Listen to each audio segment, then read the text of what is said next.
Okay, good afternoon, everyone. Thank you for joining us for this session.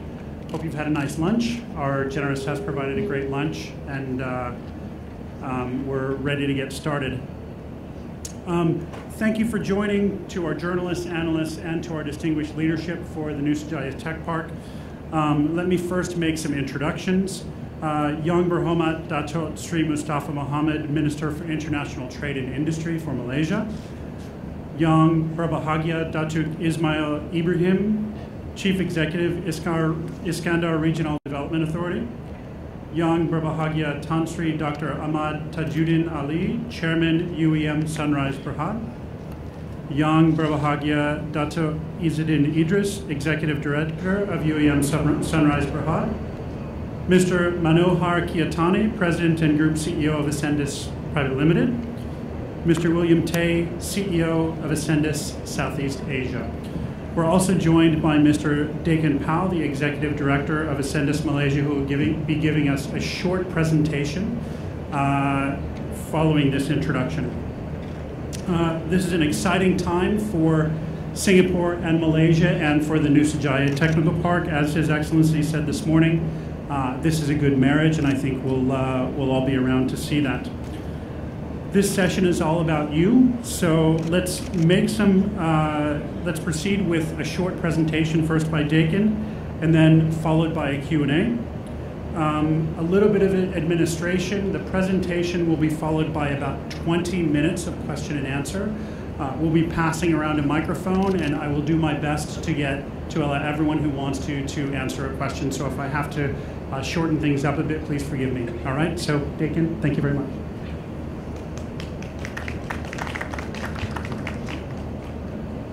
Yang Berhormat Datuk Sri Mustafa Mohamad, Minister of International Trade and Industry Malaysia.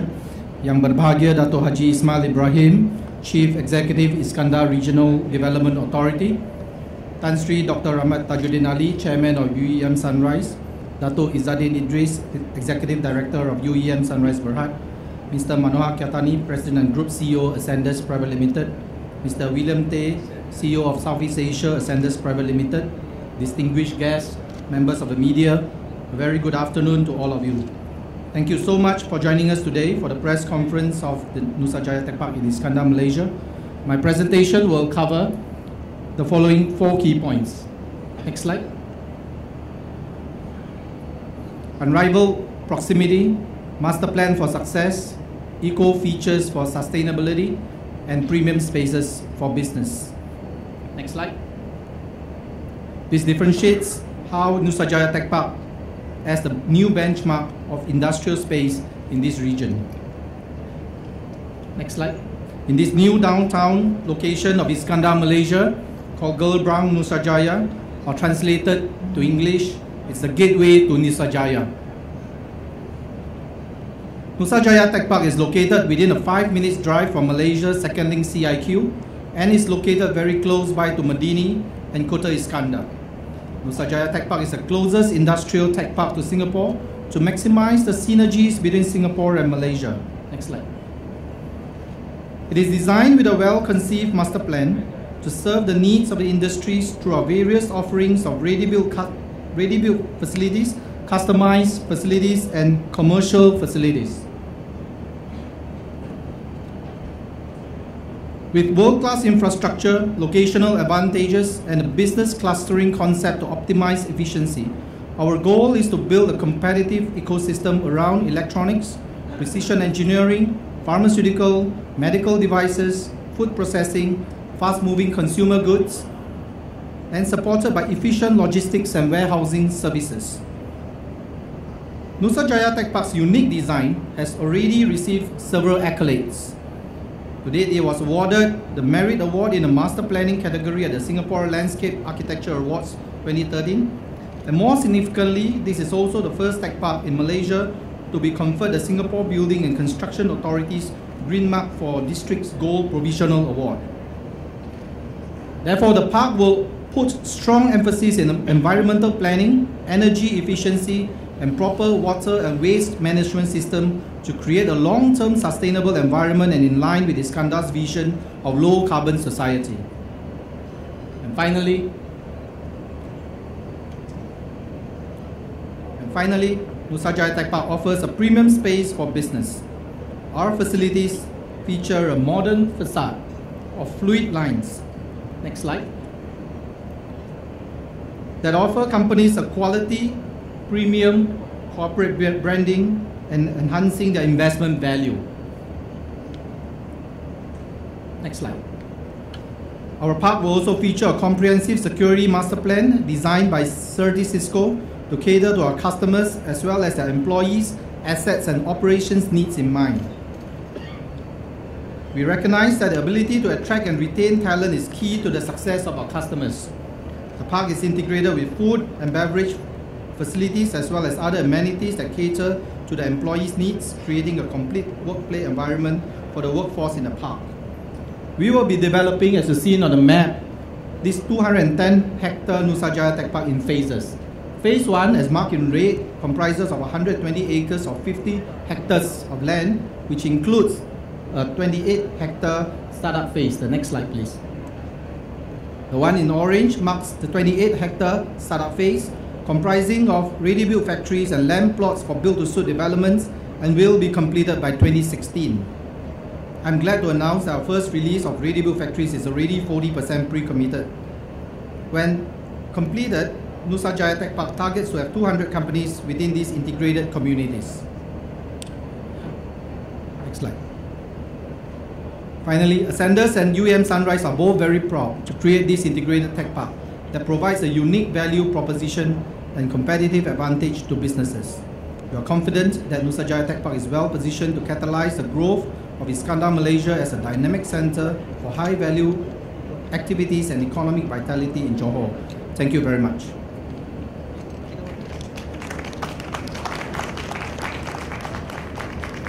Thank you, Dakin. Thank you very much for that presentation. We'll now enter the question and answer phase. If you can please let us know who you would like the question to be addressed to. That would be very, very helpful, and we'll pass around to Mike as you raise your hand. Hi, good morning. My name is Nelson. I'm from The Star. Dato Sri, I just want to check with you. You said that you had a bilateral discussion with Singapore, your counterpart in the morning. Can you please give us some updates about what did you discuss and what are the concerns raised by Singapore? And has there been any concerns with regards to the changes in policy in Johor, like the weekend change or the recent passing of the bill, the housing bill? Thank you. Thank you, Nelson. Let me begin by repeating what I said this morning, that this is a very momentous occasion for a few reasons. Firstly, it is a partnership between two very reputable companies on both sides. UE, which has got a lot of experience in many parts of Malaysia and world, and Ascendas with its global linkages. So it's a very strong partnership. Number two, this is important because it's focusing on high-tech industry, and this is in line with our own objective to move up the value chain, consistent with the economic transformation program. And thirdly, this is in the context of complementarity. I am confident that this joint venture will bring about closer collaboration and complement will be leveraging on the complementarities of Malaysia and Singapore. So for those three reasons, I want to emphasize that this fits in very well with our economic transformation program, and I'm confident that this Nusa Jaya Tech Park will be an iconic development not only in Nusa Jaya but also in Malaysia. This morning I had a meeting with Mr. Lim Eng Kiang. We discussed regional and global issues. Firstly, we discussed bilateral cooperation. In this segment, we talked about the industrial working group. They have met 3 or 4 times. I was in Singapore in April, and I met EDB, and today EDB was with me, IE and also MIDA. And I thought it's a very important meeting. It is symbolic of our desire to close the ties. So the two ministers having this meeting with our key officials, which have been tasked to promote collaboration. So we reviewed progress in this industrial working group, and MIDA and EDB is planning a joint promotion of Iskandar, together with Iskandar and State Government of Johor to Japan. So this is in the works. So we are satisfied with the cooperation between EDB and MIDA, and we both committed to take this up to a higher level. So, and beyond that, of course, what we're doing is a follow-up of the leaders' retreat. As you know, the two leaders meet once a year, and our job is to implement whatever decisions taken by the two leaders. So what I'm doing is consistent with the desire of both Prime Ministers to bring about closer cooperation between Malaysia and Singapore. So that's the bilateral. Regional, we talk about ASEAN. Next year being a year where Malaysia is going to play a very important role. Singapore will be working with us to make sure that 2015 becomes a successful year. This is the year when we want to declare ASEAN as a community, and Malaysia is now working hard on the deliverables. So we shared, Malaysia, I shared a number of areas that we propose to work on. Finally, we discussed regional and global issues. The main focus was RCEP, Regional Comprehensive Economic Partnership. This is a discussion between ASEAN 10 and 6 other countries. There's a meeting of officials in the next couple of weeks in Singapore, and we're going to review this meeting in our ASEAN Economic Ministers meeting in Ecuador in August. There was no discussion about other issues. So those are the three matters we talked about. We talked about Industrial Working Group, we talked about ASEAN and Regional Comprehensive Economic Partnership, and our job is to implement decisions taken by the two leaders at the previous retreat. Thank you. Thank you. Yes. Saya Baizura from Bernama. Following to that, do you discuss on Friendship Bridge or high-speed rail? Any updates on that? No, we did not discuss that matter because this comes under the ministerial committee. There's a committee set up by both governments. On our side, it is being chaired by Minister Wahid Omar, Minister in PM's department, and on the side of Singapore, Mr. Kaur, who is the Minister of National Development. So all these issues are being discussed under this committee. Mine is on Industrial Working Group and collaboration with Singapore and Malaysia. Datuk, talking about bilateral trade between Malaysia and Singapore, what's the target of this year? Expect to achieve Malaysia Singapore? Yang lain pula, saya dah cukup tu. Finish my quota ni. No, we did not discuss any target. Those are the only issues we discussed. We're happy with the collaboration as mentioned by Mr. Han Kiang. Yeah, Singapore is our biggest export market. Trade is China, but export is, Singapore is the biggest export market, and the same is true for Singapore. So, that's the only target inverted commerce we talk about. Hi, I'm Shuhida Selmi from The Edge, Malaysia. This question is for Dato' Izzaddin. I understand that there's ready-built facilities to be built and land plots. So what does this comprise of? Is it office buildings, and how many units of it will you be building, and what's price per square feet? I think President CEO of SNS is better equipped for to answer that question. Yeah, sorry to pass the bar. Thank you, Dato'. Thank you very much for that question. As we explained in the presentation, we'll be developing this park over 3 phases, and our startup phase is going to be about 28 hectares. 28 hectares out of the total 200 hectares that the whole park is over 3 phases. And that will be a combination of ready-built facilities and built-to-suits. For the whole first phase, the number of ready-built facilities we estimated to be about 43 ready-built facilities, of which the first launch was about half of that. We have a soft launch for the first 21.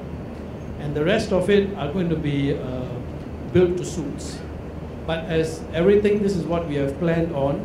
We still have some possibility depending on the demand and supply to adjust the master plan slightly if necessary. And The price that we are asking for this park is comparative to some of the other parks that we have around here. You will, as we have said, one of the key differentiators of this park is really the very strategic location, only 5 minutes from the second link. But the price that we are talking about is somewhere around, for the ready-built facilities, that is about 380 ringgit per square foot. So that's the price that we have on the list. Thank you. Some of the aspects of the ready-built facilities different from what you find in the other industrial parks that differentiate us from others. For example, we have 3 levels of security, for example, for ready-built facilities, and these are meant for the small, medium enterprises. So that kind of differentiates us, and some of the tenants we are talking to actually are attracted to that sort of features of a tech park. Thank you very much. We have a question over here. Can we have a microphone over here? Third row. Hi, Today Newspaper Singapore, to Mr. Keartani, I guess. How strong a demand do you expect, especially coming from Singapore businesses at Nusajaya Tech Park? For I guess to illustrate that, how many of those 40% pre-committed companies are coming from Singapore? Just to illustrate. Thank you very much for that question. We are still at the very early stage of marketing this park, as you will appreciate it. And there are 3 categories of companies. One, as you rightly pointed out, are the Singapore companies. We are also talking to Malaysian companies, and you notice that at the MOU signing, Telecom Malaysia is also looking very seriously at this park. And then, of course, there are the international companies. Many of them are based out of Singapore today, but there are also a group of companies that are neither located in Singapore or Malaysia who are also watching this park with interest, because as the Honourable Minister mentioned, that Nusajaya Tech Park is really harnessing the relative complementary strengths of both Malaysia and Singapore. Out of our first soft launch of ready-built facilities, you have to appreciate it that we cannot share the names because of confidentiality reasons. But I would say that these being ready-built facilities, a large proportion of them are Singapore-based companies. But as I mentioned, we are also talking to international companies who are evaluating the park. Thank you. I think we had another question on this side, right? Hi, I'm Maisian from Business Times, Singapore. I wanted to ask if this tech park is Ascenda's first industrial park in Malaysia, and also what is the reason behind wanting to sell the land to the industrialists rather than owning the land and renting it out to industrialists? Okay. Is this Ascenda's first industrial park in Malaysia? Yes. Is it Ascenda's first project in Malaysia? No. We have had projects in the past, but I think nothing of such significant and strategic nature as what we are doing in Iskandar. And I reiterate the Honourable Minister's point that this is really a strategic project, not only between Ascendas and UEM Sunrise, but between Singapore and Malaysia. To your second point on why we are selling rather than renting out, there are options for companies who, if they do not want to own the land, but would rather rent them, we can work out a package for them. But based on our market study and considering also the fact that the land here is really a freehold land, a large portion of the companies are really interested in having the facilities for the long term. But I reiterate that if there are companies who would rather want to have a land, kind of a leasing arrangement, we can discuss with them on working out a package. I think we've got about 5 minutes left, so a few more questions. Question to Dato' Ismail. Dato', do you have the latest figure for investment commitment to Iskandar Malaysia up to now? And whether the Singapore continue to be the top foreign investors?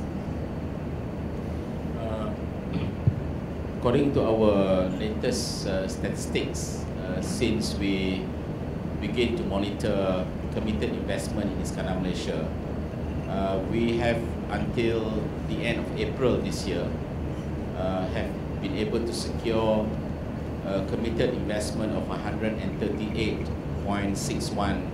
billion ringgit, out of which about 45% of that have been realized.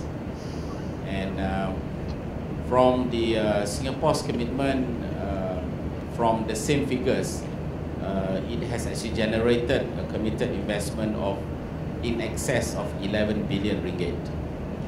This comes, of course, from the traditional manufacturing, but as well as the new ones coming in the form of service sector. Do you have a follow-up? Just a general question. Yvonne from Star Property. In terms of the concept of the architecture, would you be using local architects or international architects? William, shall I pass this to you? The design actually is quite modern, has sleek lines and modern facade, and it's very futuristic. Actually, we are proud that this is a design of a Malaysian architect.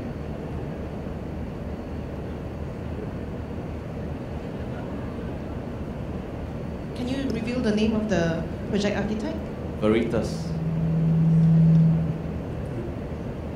Veritas, right? Yeah, it's Veritas. Nelson, do you have? Dato' Sri, since the Iskandar Malaysia's inception 2006, how do you see that in terms of the people wanting to invest, is the trend still on a high note, or is it like slowing down? What is it? How's the trend? In any new venture, of course, the beginning can be quite uncertain.